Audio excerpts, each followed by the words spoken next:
Hay que hablar de Paul Ehrlich. Paul Ehrlich era un polaco que fue premio Nobel en 1908. Él fue el papá que descubrió, padre de inmunología, que descubrió el suero para la bacteria. Fue el primero que descubrió un tratamiento, o inventó un tratamiento para la sífilis que era efectivo, el salvarsan. Y Paul Ehrlich también describió una reacción que se llamaba la reacción de Diazo. Y esta reacción lo que hacía era que cuando los pacientes tenían fiebre y venían 2 o 3 semanas, en esa época podía ser por fiebre tifoidea. Entonces, si querían diferenciarlo, lo que hacían era que lo ponían en la orina ácido sulfanílico y que traía otros 2 componentes, nitrato de sodio, y se ponía roja de color ocre la orina cuando tenían fiebre de origen tifoidea. Y esa misma reacción de Diazo, cuando no tenían fiebre tifoidea, la orina solo se ponía color amarillo-naranja. Entonces, lo mismo estableció a partir de eso Vandenberg para la diferenciación de la bilirrubina total y de la bilirrubina directa. Entonces, lo que hacía Vandenberg es que le agregaba la reacción de Diazo o el ácido sulfanílico a la orina de los pacientes con bilirrubina. Y lo que pasaba es que cuando era bilirrubina directa, se pintaba. Cuando le agregaba alcohol, se pintaba la total. Entonces, de esa manera empezaron a medir bilirrubina total también en el suero.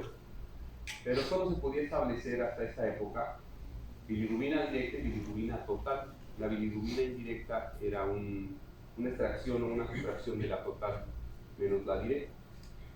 Entonces, el que lleva el nombre de este hospital, Bernardo Sepúlveda, estuvo en Minnesota con Oster y él desarrolló un método de cromatografía líquida.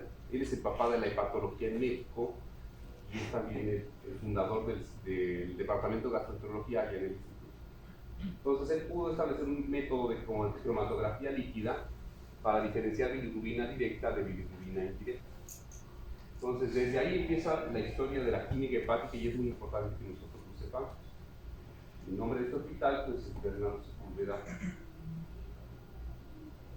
Bueno, pues ¿para qué les gustaría medir unas pruebas de funcionamiento hepático o una química hepática? En realidad esto es a grandes rasgos para lo que nos sirve. Establecer o rechazar la existencia de una enfermedad hepática, orientar una probable etiología, estimar el grado de afectación hepático sin que esto sea lineal, no traduce ni nos da pronóstico el grado de elevación de las transaminasas. Sobre todo cuando ya tenemos un diagnóstico, controlar y dar seguimiento a una enfermedad establecida. Pero es muy importante que sepan que hasta el 2.5% de la población, 2.5% de la población sana puede tener alteración de la química hepática sin que eso traduzca enfermedad. Y esto fue por esto. En los estudios originales incluyeron a pacientes con virus de hepatitis C y NASH.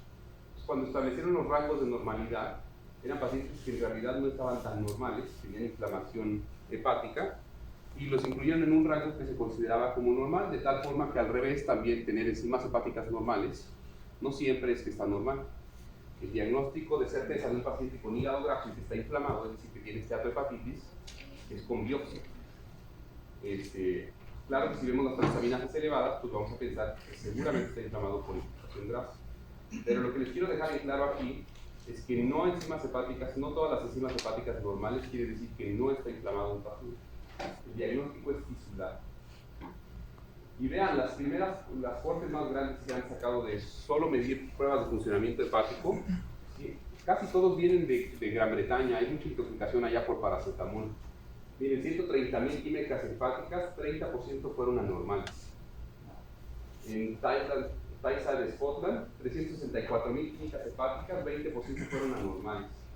Y de estas las tuvieron a 5 años y solo 1% hizo algún tipo de enfermedad hepática. De tal forma que qué tanto es tantito o cuánto es normal, un buen número para hombres es 30.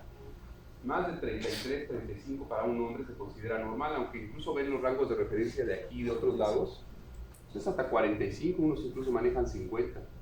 Y mujeres hasta 25 se considera normal. Las mujeres tienen menos transaminasas detectables en el suero. ¿Qué medimos nosotros cuando hacemos una química hepática? En realidad no medimos las pruebas de funcionamiento hepático, por eso el Colegio Americano de Gastroenterología prefiere no llamarles PFH, sino llamarles solo química hepática. Porque en realidad estamos midiendo integridad estructural ¿Qué es esto? ALT, AST, fosfatas alcalinas, GGT y bilirrubinas. Y medimos un subrogado que realmente es malo de síntesis, porque si tenemos una enteropatía perdedora de proteínas, una nefropatía perdedora de proteínas, la albúmina no nos va a servir, o es muy malo en un estado de malnutrición. Los tiempos de coagulación en alguien que tiene mala absorción y que no está absorbiendo vitamina K también es un mal marcador para decir que no está funcionando bien ese hígado.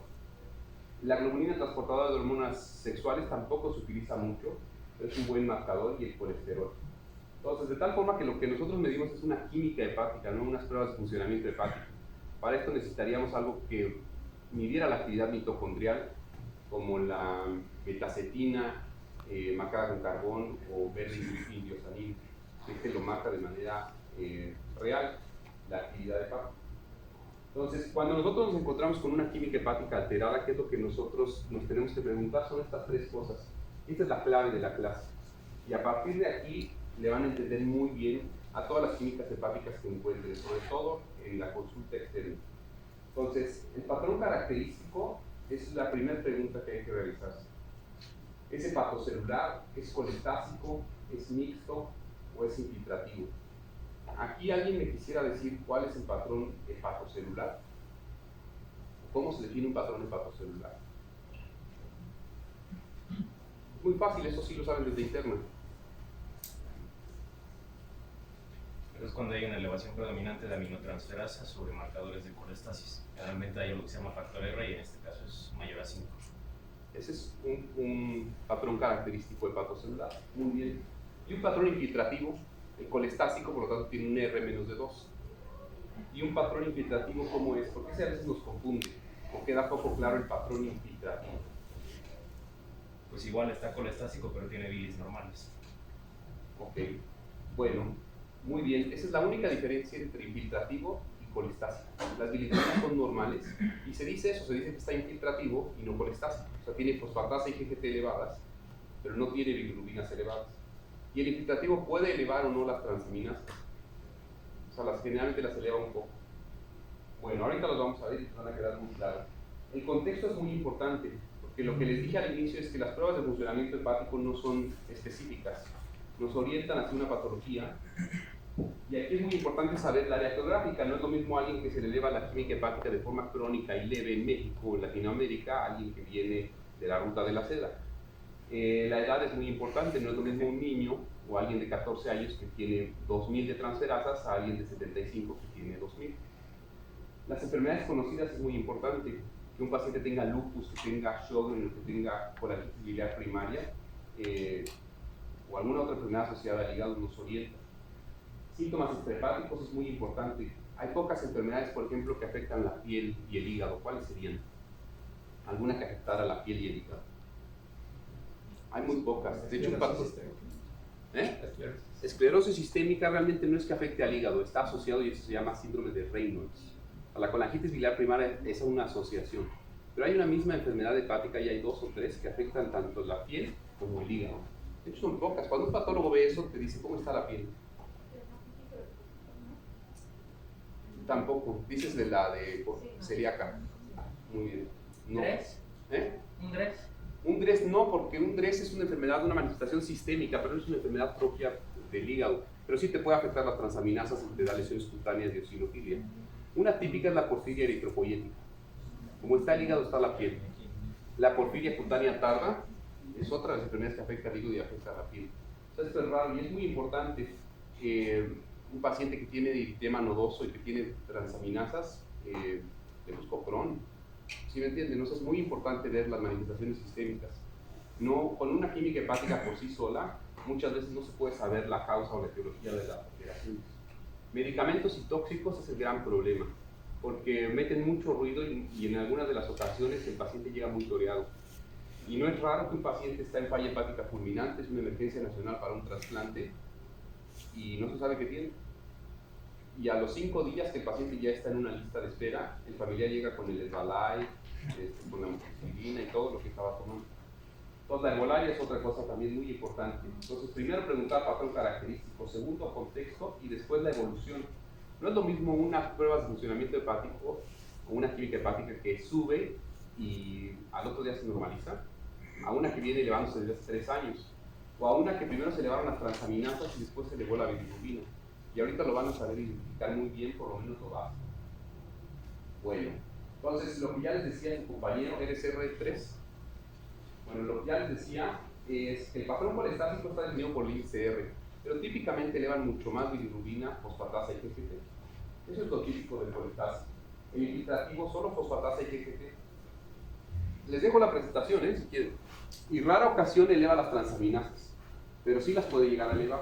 Un infiltrativo, un patrón infiltrativo típico, ¿cuál sería? Un tumor, sarcoidosis. Sarcoidosis se pudiera elevar en ese patrón la química hepática, tuberculosis hepática, neumocistosis hepática. Es rara, pero lo puede hacer. Otra enfermedad de los VIH que les gusta ir a la vía biliar, eso los ven aquí. Hay una enfermedad infecciosa que les gusta. El citomegalovirus es raro, ¿qué otro? Uno que le gusta ir a la vía biliar. Un microorganismo que es muy común en los VIH que le gusta ir a la vía biliar. Cryptosporidium.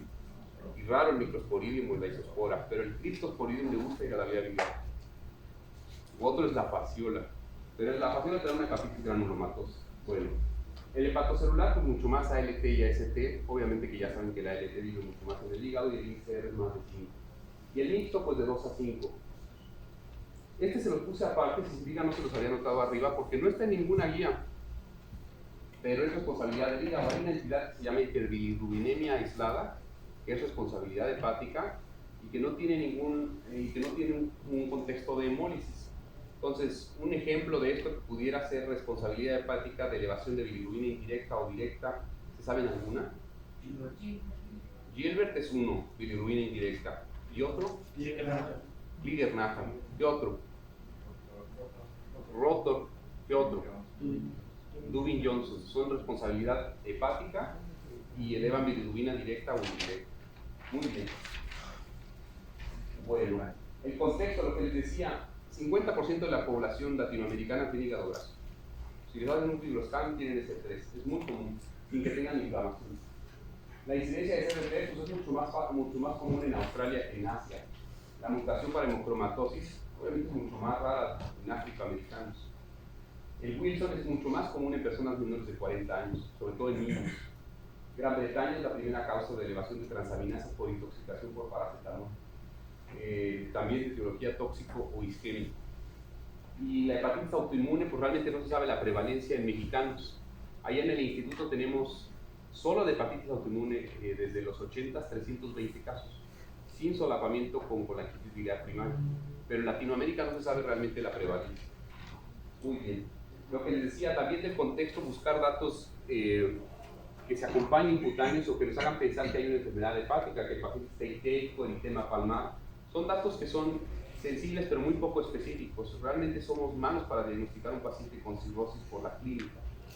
Porque son muchas cosas que se pueden encontrar en otras entidades y no necesariamente en un paciente que tiene cirrosis. ¿Cuál es? Muy bien. ¿Y aparece en qué enfermedad? ¿Y en qué porcentaje de los Wilson? En el 50% de los Wilson aparecen, pero solo en la afectación neurológica es muy rara y solo en el 25% hay afectación neurológica. Pero en el 100% de los que tienen afectación neurológica aparece el anillo de Kaiser-Fleschner. ¿Y ese dónde se pinta? ¿O por qué se ve ahí el anillo de Kaiser-Fleschner? ¿En qué membrana del ojo? La membrana del cemento. Muy bien. No, pues saben más que los de hígado de allá, ¿eh? Lo que más nos sirve para un paciente cirrótico, o nosotros evidenciar que tiene cirrosis, o lo más específico es la red venosa colateral. Pero incluso pues esto es en etapas tardías, que el paciente tiene hipertensión portal. De formas tempranas, para decir que un paciente tiene cirrosis o no, prácticamente necesitamos un fibroscan o biopsia. Estas etapas tardías se traduce en hipertensión portal. Les voy a poner 10 casos a partir de los cuales ustedes van a poder anclar todo lo que acaban de ver y lo nuevo de las enfermedades hepáticas. Un hombre de 32 años, economista, sin enfermedades previas, el 6 de mayo, todos son casos reales, 6 de mayo de 2020 sin tratamiento, porque tuvo COVID un mes previo. Ingresó el 15 de mayo de 2020 con 50-20 de PA, 132 latidos, desaturando hasta 60, fiebre de 60, y es poroso, un lactato de 6, se reanima, se intuba y pues le hacen una primera química hepática. Y aquí la ven. ¿Qué les parece esa química hepática? Un patrón hepatocelular. ¿Qué se está elevando más, la AST o la ALT?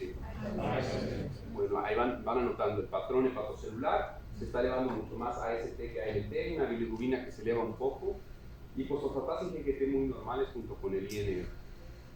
Le hacen una química hepática a las 36 horas y vean cómo se ve. Se movió drásticamente, incluso bajó. Le hacen un ataque tripático, está pensando en algo, una trombosis, portar una trombosis suprahepática. Nada, la TAC trifásica normal y una DHL de 2350. Le hacen una química hepática al tercer día y vean cómo se ven las transaminasas. Sigue predominando la AST sobre la ALT, pero parece que defervecieron. Entonces, es un patrón hepatocelular, tiene un índice R de 16, tiene más de 10 veces la elevación de las transaminasas, un predominio de AST sobre ALT, leve incremento de la bilirrubina total y un consumo de fármacos hepatotóxicos con un patrón evanescente. Dos diagnósticos. Isquemia. ¿Y por qué se eleva más la AST que la ALT en isquemia? ¿O está mal? Sí, es porque a nivel del hígado la distribución de la ALT está más cerca de la vena portal. En contrario a la AST, que tiene una distribución homogénea y está más cerca de la vena central. Entonces, cuando hay isquemia, estas células que están más cerca de la vénula central tienen menores concentraciones de oxígeno, son más propensas a hipoxia y se elevan. Muy bien, lo mismo pasa, eso que acabas de decir, en el paracetamol. La toxicidad por paracetamol te da el mismo patrón, pero no se evanesce. Entonces, esto es un hígado por isquemia. Este paciente tuvo isquemia, es una hepatitis isquemia. Siguiente caso, mujer de 29 años, nutrióloga. 2012 tuvo enfermedad tiroidea autoinmune, lo que les decía de la constelación de enfermedades. Una mujer con colangitis biliar primaria, ¿cuál es la enfermedad autoinmune más asociada? No, ese es el Sjögren. ¿Quién dijo Sjögren? Sjögren es el más asociado. Y la segunda son las enfermedades tiroideas autoinmunes. Bueno, esta no sabíamos si tenía CBP. Lo que sí sabemos es que tiene una enfermedad tiroidea autoinmune. Motivo de valoración: astenia, fiebre, ictericia hepatalgia y artralgias. Vean su química hepática. 6.3 de bilirrubina total, AST y ALT elevadas, un poco más de ALT, globulinas de 5.7, INR normal, y un ultrasonido que dice que tiene datos de daño hepático crónico, los bordes están lobulados, ella no tiene ascitis ni está ensanchada la porta. Entonces es una paciente que tiene un patrón mixto, un índice R de 4.4, tiene más de 10 veces la elevación de las transaminasas, predomina la ALT sobre la AST y tiene datos de enfermedad hepática crónica. ¿Qué piensan? ¿Un diagnóstico? ¿Eh? ¿Por qué hepatitis autoinmune? Por la elevación predominante de ALT sobre AST en pacientes de esa edad. Puede tener hepatitis por virus A y estar empezando y aún no está elevando bilirrubina. Pueden ponerla. Puede tener virus A, puede tener virus B, puede tener virus C.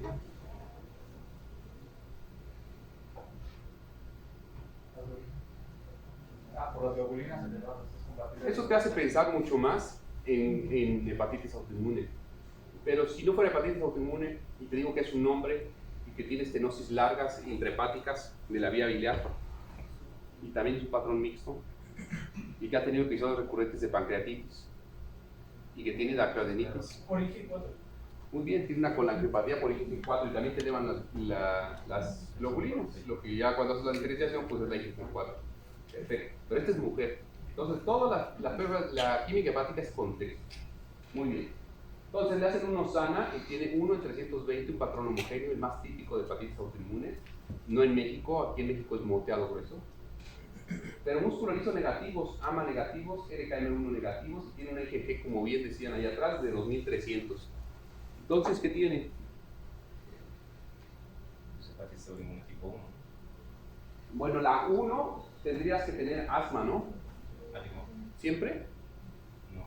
Pero estoy jugando con ustedes porque es muy raro. Es muy raro incluso que los asma estén positivos.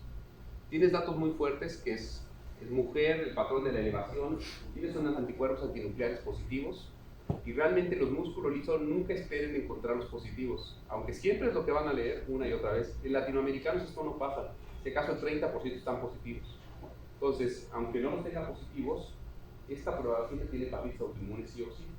Bueno, fue a biopsia, como todas las hepatitis autoinmunes tienen que ir a una biopsia inicial y una biopsia a 2 años.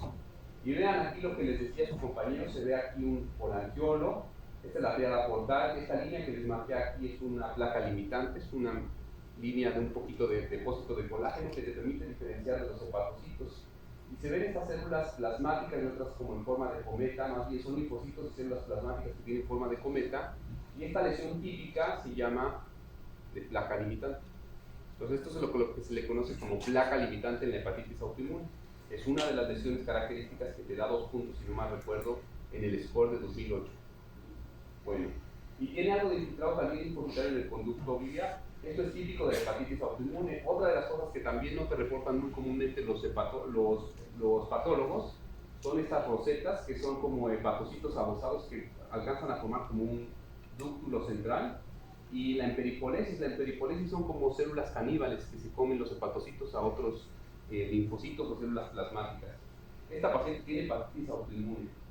Bueno, siguiente caso. Bueno, les quiero recordar, acabamos de ver 2 casos típicos de un patrón hepatocelular entre hepatocelular y mixto. Entonces, las transaminasas, ¿para qué nos sirven? Aquí van a ver la clave de por qué, o antes de que continúe, por qué se elevan más las transaminasas, la AST que la ALT en un paciente con alcoholismo crónico. Porque se depleta principalmente B6 y ALT es más dependiente de la síntesis de B6. ¿Y por qué? O sea, ¿qué es dependiente? ¿Qué es lo que le pasa molecularmente? El alcohol. ¿Cuál es el cofactor? Bueno. Piridoxal 5 está... Muy bien, el piridoxal fosfato viene de la B6, como bien decías. Y entonces es lo único que les quiero enseñar acá. Las transaminasas lo que hacen en el hígado es que transportan grupos alfa-aminoácidos, grupos alfa-cetoácidos. Esto es ida y vuelta, generalmente es una reacción equimolar.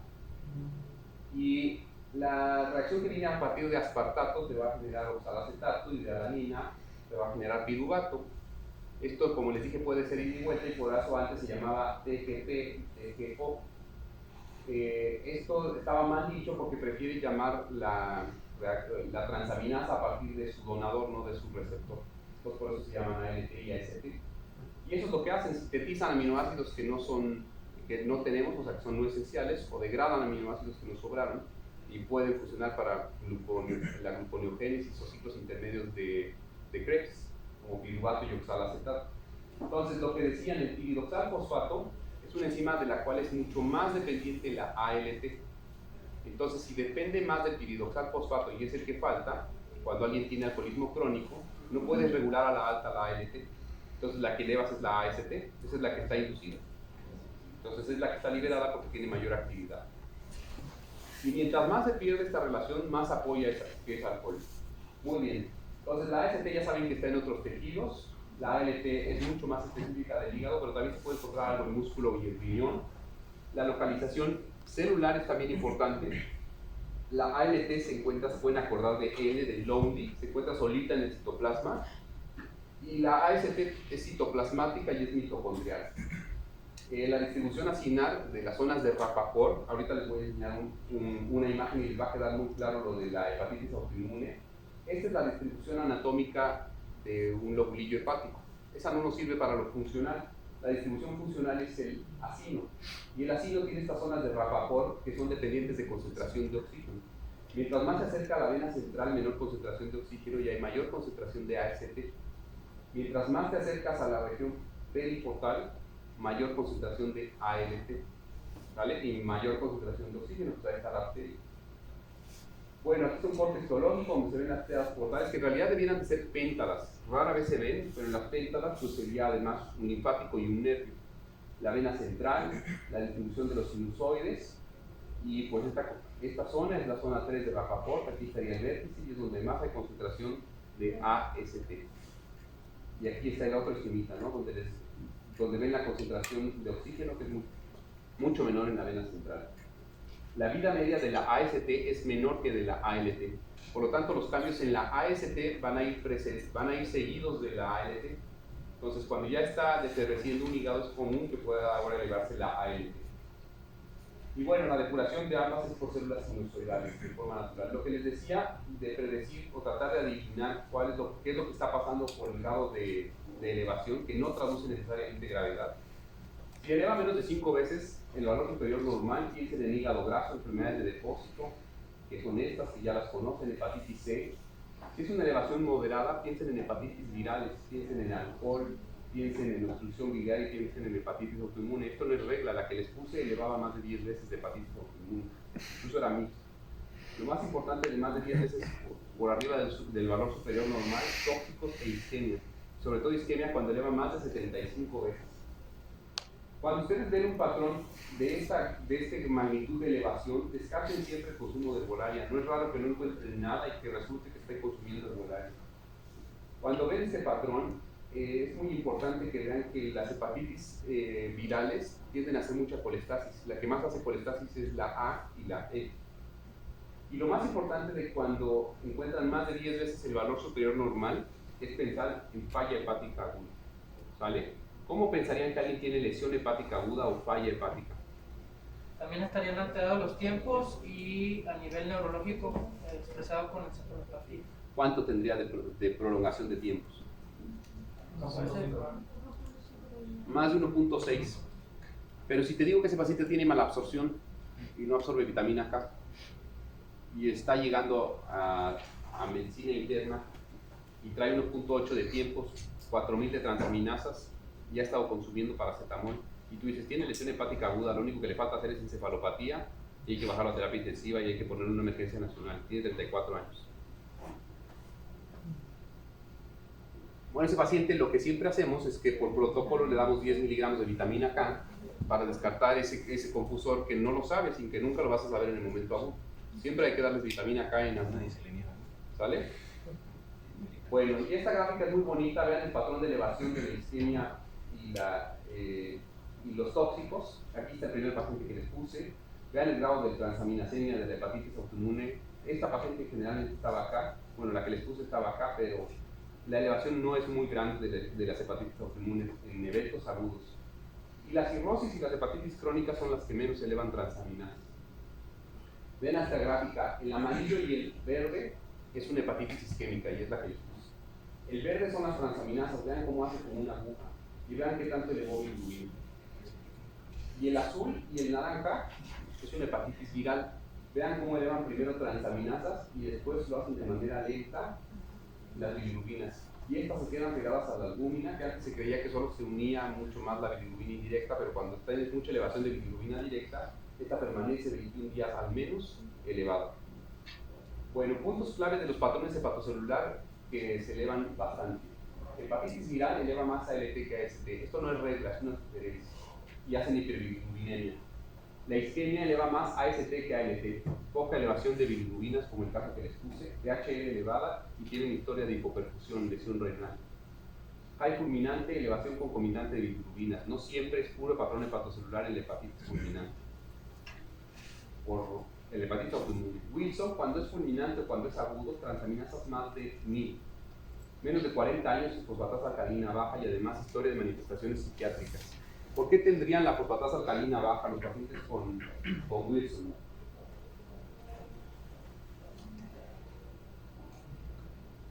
Es por consumo. Generalmente son pacientes que en el momento del diagnóstico y que están en estas características están hemolizando. Entonces no tienes fosfatasa alcalina y por eso una de las características en cualquier otra entidad elevan mucha fosfatasa alcalina, pero un hígado que tú ves así una fosfatasa alcalina en un estado de tanta inflamación marcadamente normal o baja, ese paciente puede tener Wilson. Cirrosis eleva más AST, alcohol eleva más AST que ALT, y mientras más se disocia y sobre todo eleva GGT, piensa en el consumo de alcohol. Bueno, siguiente caso, 32 años, originaria de la Ciudad de México, historia familiar irrelevante, previamente sana, consume anticonceptivos orales. Este es un caso reportado en 2010, creo que en el Annals of Hepatology, y le hacen una química hepática en 2004. Y vean, AST 560. Le hacen una nueva química hepática, le quitan los anticonceptivos orales porque pensaban que tenía algo que ver. AST 270. Bilirrubinas normales, fosfatasa normal, GGT normal, tiempos normales. Le solicitan una serología viral normal, levemente incrementados, asma y todo lo demás inmunológico normal. ¿Qué opinan? Desde interna, ¿cómo les gusta? Lo más valioso de este caso es cómo lo abordarían como interna. No el diagnóstico, porque no lo van a saber. Creo que, bueno, ahí la relación de AST sobre ALT es mayor a 5, entonces creo que valdría la pena abordar causas extrahepáticas de la elevación de AST. Ok, entonces, ¿cómo te gustaría abordar esa AST? Pues, ¿Tú piensas que esa AST viene del músculo? En problemas musculares, de músculo liso, músculo cardíaco y... O sea, hacemos biopsia de músculo. No, pues primero exploraría bien a lo mejor alguna debilidad de... No tiene debilidad, muy bien. Ok. Entonces es eso, la clínica, no tiene debilidad. ¿Qué otra cosa? Se me cayó la bola. ¿No? Se me ¿Qué cayó la pecado bola. se queda? Normales. Troponinas normales. Ujú. Ah, puede ser. Tal vez. ¿Eh? Que pudiera ser un macro ST. Muy bien, ese va a ser el patólogo. Entonces es un caso raro, y por eso se los pongo como no va en la línea, ¿no? No va en la línea de la detección. Este es un caso atípico y es como la macroprolactinemia. Lo que pasa con esta mujer es que tiene muchas inmunoglobulinas pegadas a CST. La puedes meter al refrigerador 7 días y después lo vuelves a medir y sale normal. O con proteína cefarosa y te sale un caso de macro AST. Son casos muy raros de elevación aislada de la AST, muy pocos casos reportados, el hígado no tiene nada que ver, no hay ninguna otra enfermedad. Esta paciente, si no me recuerdo, terminó hasta en biopsia muscular. Muy bien. Hombre de 36 años, ictericia, náusea, vómito y febrícula. Asterixis, él sí vino a mi clase la vez pasada. Asterixis y hepatomegalia leve y dolorosa. Reporta que cenó con un familiar que estuvo hospitalizado por virus A. Y estas son las transaminasas. A ver, este es para un R2. Está fácil. ¿Qué opina un R2? Tiene R2.4 y está con asterixis. Y vean, 2000, 8000 de ALT, 7000 de AST.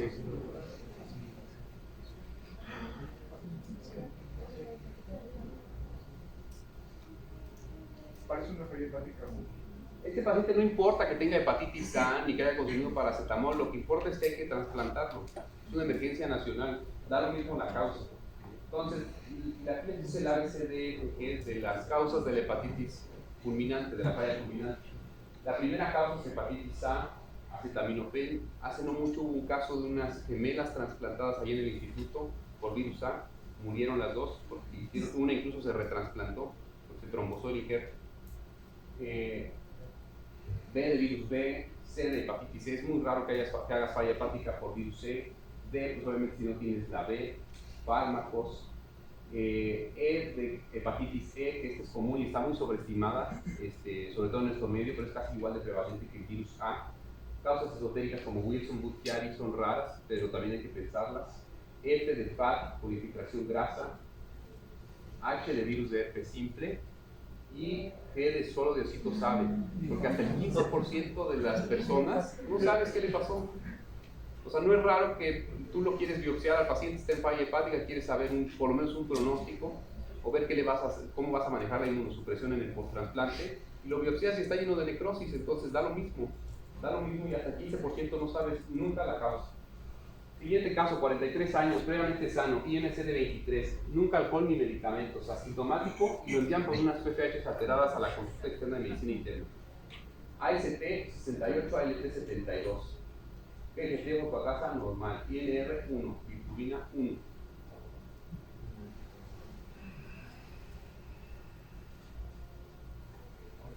A ver, al R3 que le gusta el hígado, ¿qué te gustaría hacer? A ver, 43. 43 años que no tiene ningún antecedente que te llame la atención y tiene un poco de elevación de las transaminasas. Pues realmente si está sintomático y no tengo ningún dato de alarma extrahepático, se la repetiría en 3 meses. Lo dejas así, que se vaya 3 meses a su casa. Calmita. Ok, bueno, eso estaría de acuerdo, eso es una buena idea, eso estaría de acuerdo contigo, pero algo te faltó al inicio. Porque si tiene virus de hepatitis C y lo dejaste ir a su casa, es potencialmente tratable y probablemente regrese en 3 meses descompensado y a lo mejor era cirrótico y estamos aquí mirándolo. Es una muy buena idea, pero habiendo descartado lo inicial, porque incluso el algoritmo, que ahorita vas a ver, le piden serología viral y anticuerpos negativos. Este paciente después le piden una cinética de hierro, y esto tiene una lógica, no es que le pidieron todo y de repente apareció algo. Tiene un índice de transferrina 91, una ferritina de 872 y una histidina baja. Este paciente seguramente era heterocigoto para hemocromatosis y esta era la causa de la elevación de sus transaminasas y en la biopsia se vio.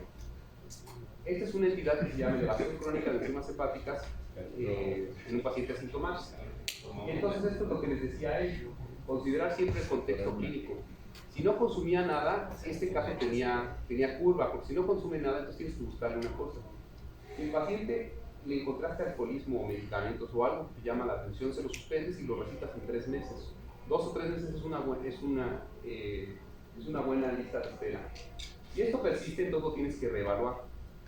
Siempre tienes que considerar al inicio causas extrahepáticas de elevación de transaminasas, como los esteroides o las elevaciones de las hormonas tiroideas. Las hormonas tiroideas inducen a la alta las transaminasas. Entonces, las primeras 3 que tienes que buscar, allá como tenemos todo, muchas veces le piden todo el panel y hasta Wilson lo están buscando en la primera consulta.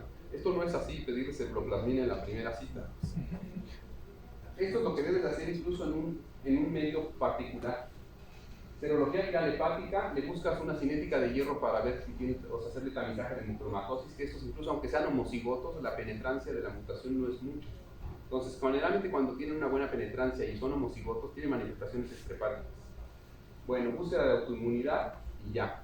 Esto sale negativo, entonces hay que buscar cosas raras, Wilson, alfa-1 antitrypsina y enfermedad celíaca, que aquí lo decían. La enfermedad celíaca genera algo que se llama iceberg celíaco, que es un fenómeno inmunológico. El 10% de las celíacas elevan algo las transaminasas en el patrón que les enseñé. Y no es nada, es la enfermedad celíaca, es un fenómeno inmunológico pobremente entendido. Y esto, si acaso, yo lo cambiaría, porque lo primero que siempre hay que pensar aquí en Latinoamérica y sobre todo en un paciente que no tiene otro contexto es NASH. Bueno, puntos clave de elevación leve crónica en un paciente asintomático. Esto puede ser una hepatitis autoinmune. Mujeres de 30 a 50 años es donde las tenemos que pensar. ALT más que AST, esto es típico de la hepatitis autoinmune. Globulinas elevadas y otras enfermedades autoinmunes. Alfa-1 antitrypsina te eleva pobremente las transaminasas. Tienen historia familiar, les diagnosticaron enfisema antes de los 50, tienen enfermedades pancreáticas asociadas, etc. Hemocromatosis menos de 200 de transaminasas, generalmente no elevan mucho. Historia familiar, tienen diabetes bronce, insuficiencia cardíaca, tienen hipogonadismo, artritis, insuficiencia suprarrenal, todo lo que le gusta a la hemocromatosis. Hígado graso, toda la constelación del síndrome metabólico. Al hígado graso le gusta elevar GGT, igual al alcohol.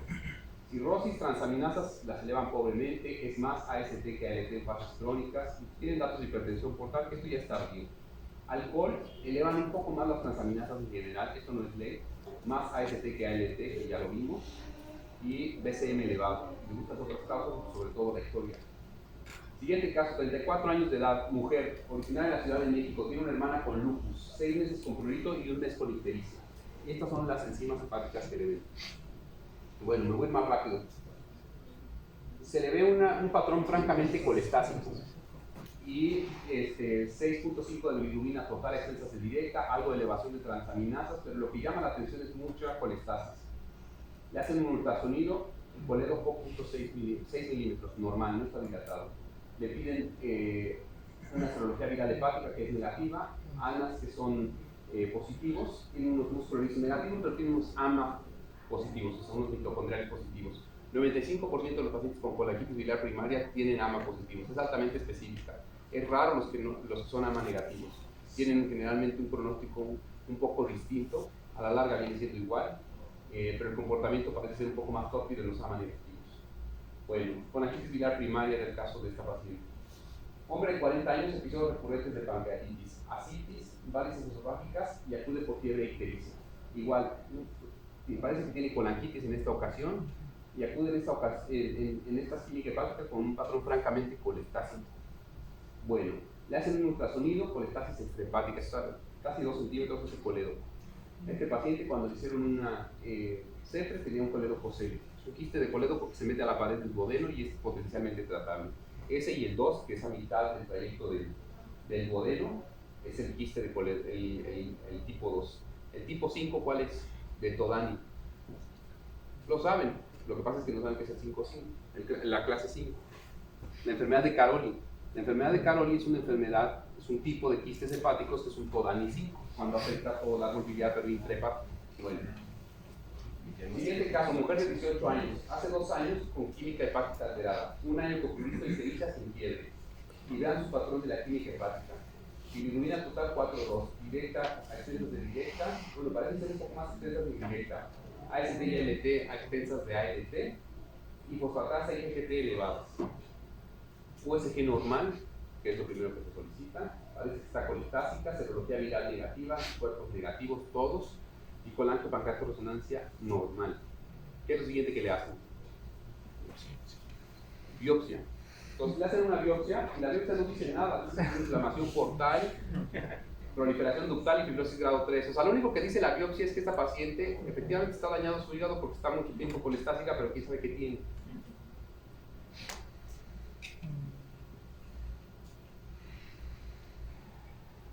Esta ya es de adulto. A ver, un R4. Solo tiene colestasis, ¿no? Solo colestasis. Pues descartaría consumo de estrógenos, Negativos. consumo de aire. Nunca ha consumido un fármaco en su vida. Bueno, es un caso difícil. Y aquí es donde hay que pensar en las formas de la alteración de la excreción. ¿Vale? Es una colangitis progresiva familiar intrahepática tipo 3. El tipo 1 y tipo 2 generalmente se mueren, o sea, no los encuentras en la edad adulta ni en este caso. Te los regreso para que lo vean. Entonces, llevaba 2 años con PPH y ahí andaba por la calle. La tipo 1 y la tipo 2 no viven a esa edad. Esta es la progresiva familiar intrahepática y esta es la mutación y es uno de los canalículos que tú captas bien la bilirrubina, la conjugas bien, pero no la puedes excretar hacia el sinusoide. Entonces ese es el problema y tiene una mutación en uno de los genes que codifica para la expulsión o la excreción de bilirrubina. La tipo 4 es mucho más rara. Hay otras formas que son progresivas, no son progresivas, son intermitentes recurrentes. El ALA-GI lo puedes expulsar, pero no puedes transportarlo por el sinusoide. Y defectos ciliares también no puedes transportarlo por el sinusoide. Son cosas raras, pero sí las hemos visto. Entonces, del patrón colestásico, ustedes quiero que recuerden nada más que la fosfatasa alcalina tiene 2 picos de elevación, no necesariamente es de origen hepático, y este es antes de los 20 años y después de los 60 años es por actividad, incremento del metabolismo óseo. En el embarazo es común, en el tercer trimestre y en el posparto. No me voy a detener mucho aquí, ya les mencioné que el alcohol, que el alcohol y que el hígado graso les gusta elevar también GGT. Es importante que sepan que no es tan específica como muchas veces lo creemos, porque en EPOC, enfermedad renal y en infarto, se puede elevar también la GGT, entonces también eleva fosfatasa alcalina y no necesariamente la variabilidad, pero generalmente el grado de elevación es mucho menor. Algo que es mucho más específico, que no lo medimos y es ocioso hacerlo, es la 5-nucleosidad. Esta no se induce por fármacos, que sobre todo anticonvulsivos pueden elevar también, o sea, pueden darte un patrón colestásico, los estrógenos y la amoxicilina. Y tampoco se eleva en el embarazo la 5-nucleosidad. Entonces, cuando ustedes encuentren una fosfatasa alcalina elevada, primero hay que localizarla, y esto se hace con GGT. Si no está elevada la GGT, ese paciente tiene una causa extrahepática. Si la causa es hepática, entonces hay que hacer un ultrasonido. Si el ultrasonido tiene dilatación de la vía biliar, hay que ver si hay una zona de obstrucción. Si no hay obstrucción, el paciente tiene CUSI. Si la respuesta es sí, hay que pensar en SEP. Si el ultrasonido es normal, como en el último caso, lo siguiente es pedir anticuerpos, sobre todo las enfermedades colestásicas, AMA. Si es mujer y tiene enfermedades autoinmunes, hay que pensar en algo autoinmune. Medicamentos o herbolaria, siempre hay que pensarlo y es probable que ese patrón te lo dé un bilicolestásico. Si nada de eso te da una respuesta, hay que biopsiar y ya después pensar cosas raras. El penúltimo caso, hombre de 49 años de edad, se trasplantó hace 8 meses por CEP, tenía CUSI. El CUSI está sin datos de actividad, estenosis, tuvo en el post-trasplante una estenosis colédoco y acude por fiebre e ictericia. Ya ha tenido episodios de colangitis recurrentes previamente. Le ven unas PPH y están francamente colestásicas. Entonces, lo primero que piensan es que está tapada la vía biliar y que tiene una nueva estenosis. Le hacen una CP y es normal. Entonces, lo siguiente que se hace es una biopsia y tenemos un rechazo celular agudo. ¿Cuál es el mensaje que les quiero mandar con una química hepática en un paciente con trasplante hepático? No le crean. Y tengan un umbral muy bajo para pensar en algo vascular, algo estenótico y para biopsiar. Este paciente, si se sigue el algoritmo, le hacen una colangiografía, está normal y se manda a su casa a reposar, se muere. Ese paciente había que bolearlo, tenía un patrón colestásico franco, incluso tenía una historia de estenosis, era lógico pensar que ese era el problema. Los pacientes con trasplante hepático hay que tener un umbral bajo para biopsiarlos y un umbral bajo para pensar en problemas vasculares. A veces se ve la vía biliar normal, pero tienen estenosis de la arteria y eso te da estenosis de la vía biliar intrahepática, porque se mueren los vasos que dan irrigación a la vía biliar intrahepática. Entonces empiezan a hacer después a la larga estenosis intrahepáticas pequeñitas y eso te da colestasis. Biopsia. Trasplante hepático, biopsia. Bueno, puntos clave de colestasis. Solo colestasis sin elevación de enzimas hepáticas, piensen en IECAS, estrógenos. CBP, piensen en mujeres jóvenes, fatiga, prurito. Es muy típico el prurito en estas enfermedades, sobre todo en las colestásicas progresivas. Otras enfermedades autoinmunes, piensen en CBP, colesterol elevado que no es aterogénico, ultrasonido normal, llama positivos. SEP, esto es raro en una mujer, esto es de hombres. Historia de CUSI, ANCAS positivos, ultrasonido, dilatación irregular de la vía biliar intrahepática, esto a veces no se ve y generalmente ves la vía biliar intrahepática normal, haces una colangioresonancia y están estenosados.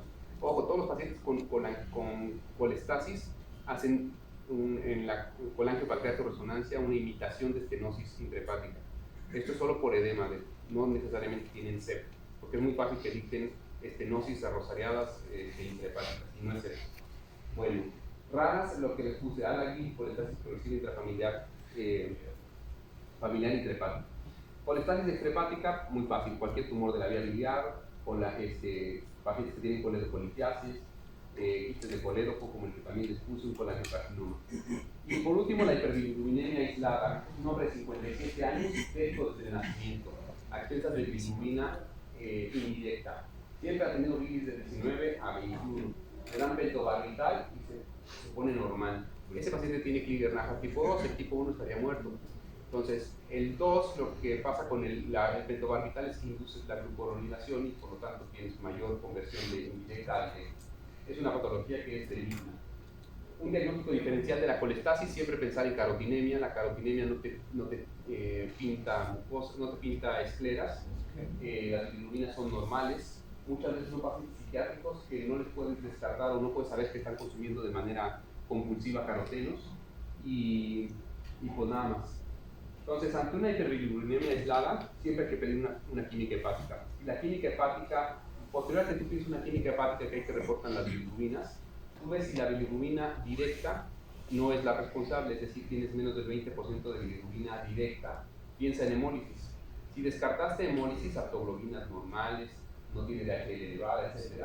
Y la bilirrubina está levemente incrementada, la indirecta, y es menos de 4, es raro que un Gilbert te dé más de 4. Ese paciente puede tener Gilbert. Si tiene más de 4 y lleva mucho tiempo y también tiene algo de combinación con directa, piensen en Klinger-Naja. Si la responsabilidad de la elevación de las bilirrubinas es más de la directa, piensen en Dubin-Johnson o Rotor. ¿Qué porcentaje de estos pacientes hacen cáncer hepático por colestasis? Nadie, es benigno. ¿Vale? Bueno, conclusión. Ante una química hepática alterada, identifiquen primero un patrón característico, después valoren el contexto y la evolución. La magnitud de la elevación no te predice gravedad, pero te la puede sugerir.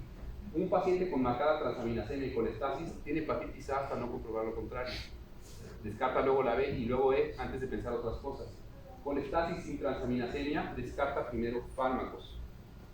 Marcada elevación de enzimas hepáticas con un rápido descenso, ese paciente probablemente tuvo algo hemodinámico. Elevación moderada crónica, piense primero sobre todo en nuestro medio en virus C y después en enfermedades de depósito.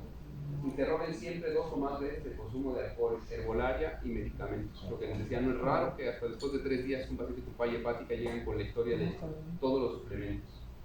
Y lo más importante es que siempre piensen ante unas PPH alteradas en hemólisis y en falla hepática aguda, porque son causas potencialmente letales y potencialmente tratables. Y pues nada, estas son mis 2 cajas que hasta ahorita me han hecho médico. No sé si tengan alguna duda. Sí, yo te tengo una duda. ¿Cuál? Luego, en virus hepatitis A, en cursos atípicos con colestasis persistente o recurrente, ¿cómo podríamos objetivar pues que Biopsia. es por... Tienes el antecedente, incluso a esos pacientes a veces les medimos carga viral. Tienes el antecedente que tuvo virus A, lo corroboraste, descartaste otras enfermedades colestásicas y tienes un desencadenante. Es raro que hagan eso. También el virus C hace algo que se llama colestásica fibrosante. pero eso solo aparece en los posttrasplantados, el virus E. El virus E se puede hacer crónico también. O sea, tienes un evento agudo que se parece mucho al A y se puede hacer crónico. Pero eso solo pasa en los inmunosuprimidos.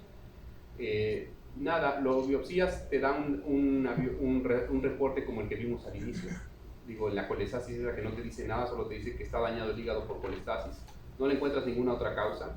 No le puedes hacer hibridación para ver si tiene virus porque ya no lo tiene.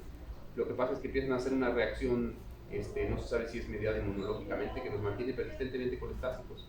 Y esos pacientes, sobre todo si duran más de 2 meses, pueden evolucionar hasta un trasplante. Y esa es la otra que le iba a preguntar, ¿esos pacientes con colestasis persistente los trataría con esteroide o les daría ácido uso de succinólico? Nada, no sirve. Lo único que mejora el pronóstico y que tiene un efecto hasta cierto punto inmunomodulador es la colititis biliar primaria.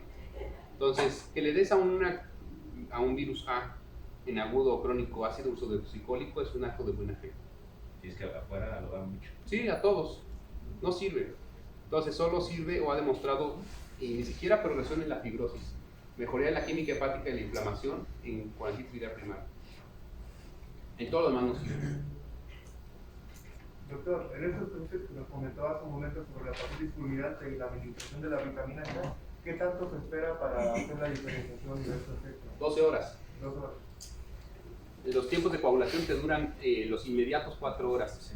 De hecho, la albúmina, no te iba a decir, la vida media de la vitamina K 4 horas. Entonces, tú esperas 12 horas para medir unos nuevos tiempos. Si ese paciente no está haciendo falla hepática, debe de corregirse. Con una sola administración.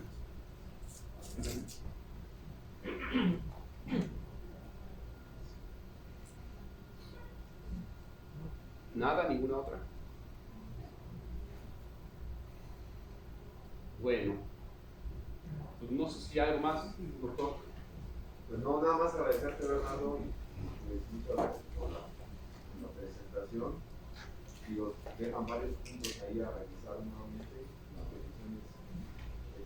Si nos mandas tu presentación, yo se las monto en el aula para que la repasemos. Me gustaría que supieran que un poquito que ya fui y vine, esta es la mejor sede y estoy seguro de medicina interna. Se los digo, ahí en nutrición, los de interna pueden estudiar un poquito más a veces, tienen más chance de estudiar, pero son secretarias de los subespecialistas. Te lo juro, cuando lo ves afuera, tu habilidad diagnóstica y tu habilidad de estudio y de competencia es mucho mayor aquí. Lo único que creo que me gustaría transmitirles, y que quiero que se lo transmitan a alguien más, porque alguien me lo transmitió a mí, es que sean competentes, pero no sean competitivos. Porque a veces competitivo en este medio significa opacar al de al lado. Y cuando lo ves en retrospectiva, te conviene que los de al lado sean buenos. Porque al final de cuentas tu lugar está en donde te tenga que tocar. Entonces no va a depender que te enchufes al de al lado. Y eso creo que es lo que falta aquí. Aquí lo único que cambiaría y que creo que es envidiable de allá y de otros lugares en otras partes del mundo es el ambiente.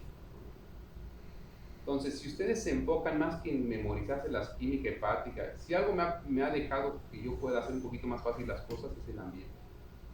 Entonces, algo que creo que ustedes deben de favorecer activamente, porque en retrospectiva no les va a ayudar que no tengan un buen ambiente. Entonces, si ustedes se preocupan realmente porque todos salgan competentes, les conviene a todos, créanme. No les conviene un mal ambiente. Y es lo único que allá sí hay mucho más compadrazgo. Y primero caen un poco en la hipocresía antes de tener una diferencia. O sea, siempre valoran la opinión del otro. O sea, nunca aquí todo el mundo aprendemos. Porque allá yo soy R7, pero también tengo un R9 de ultrasonido endoscópico y también tengo un R3 de interno y un R2. Entonces aquí todo el mundo aprende. Entonces por mucho que te sientes Juan Camané, siempre hay alguien arriba de ti que te está enseñando. Entonces sean nobles con los que están al lado y valoren lo que digan, aunque ustedes piensen que ya lo leyeron y que es una... Pues no, o sea, de todo el mundo aprende. Entonces yo es lo que siempre me gustaría transmitirles. Porque ese es un gran lugar. Es un gran lugar y lo único que se debería de modificar es eso.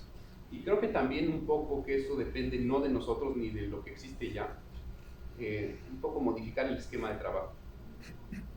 El esquema de trabajo debe ser un poco ahorrativo en lo asistencial. Pero los tipos de pacientes que aquí tú ves como internista, que no te los ve el infectólogo ni...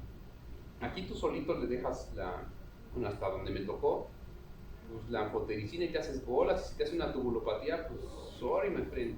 Y allá todo, ayer me estaban hablando a las 12 de la noche que les llegó un pussy, digo un cron prendido, y luego, pues fue mañana, ¿no? O sea, pero resuélveme, ya parece que aquí le hablas pues, a tu mamá, ¿no? O sea, aquí ya has hablado a las 12, entonces te hablan, ¿y qué le hago? Les dejo la sateoprina y le vamos a dar infliximab, oye, pues traen una piruleflex, infliximab, o sea, están muy acostumbrados a que les resuelvan.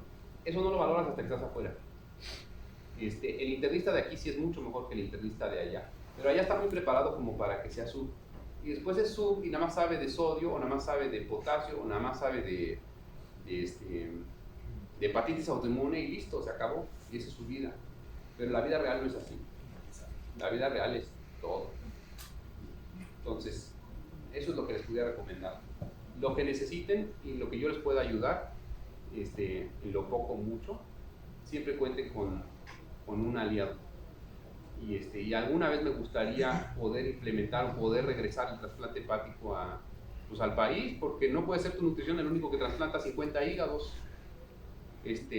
La cirrosis es la cuarta causa de muerte en nuestro país y la primera causa de trasplante es el hígado graso, y pues la mitad de la población tiene hígado graso, 80% de los diabéticos. ¿Cuántos pacientes necesitan de un trasplante de hígado? En Canadá, pues, tan solo en 3 centros que están a menos de 300 kilómetros de distancia, trasplantan 200 en cada centro.